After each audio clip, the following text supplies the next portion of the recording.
अगर ये पौना के गीत निक लागे तो ये चैनल के सब्सक्राइब करो सबे, शेयर करो सबे। काहे पहुना ए बबुआ ये वैसन जमाना बा।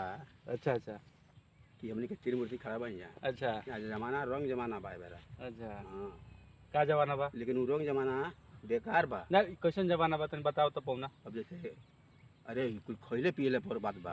कौनो खइले पीले वाला उहे कहता नहीं कि जमाना सुधर हो, लेकिन सुधरस कहाँ बा। कौने तरह कहता लो? सुधारिला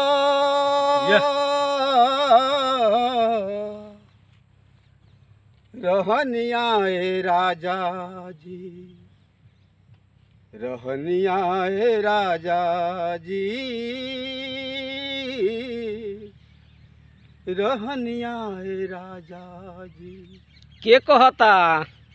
आई पन्ना लाल दीवाना कहता ने हाँ हाँ कि जन पिय तड़ी गाजा बात मान मोर राजा ना तो हो जाई परसनिया।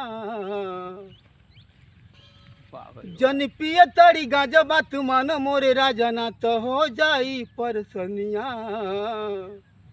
रहनिया ए राजा जी, रहनिया ए राजा जी,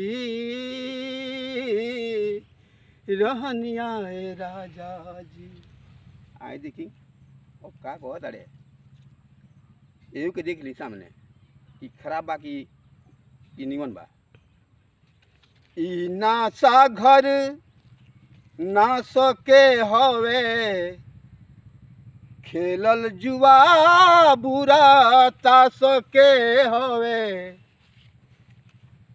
ई नासा घर ना सके हवे, खेलल जुआ बुरा तास के हवे। यही से कहल बा कि जन पिय तारी गांजा बात मान मोरे राजा ना तो हो जाई परसनिया। रहनिया ए राजा जी, रहनिया ए राजा जी, रहनिया ए राजा जी। सुधारिला रहनिया ए राजा जी, जन पिय तड़ी गांजा बात मान मोरे राजा ना तो हो जाई परसनिया। रहनिया ए राजा जी।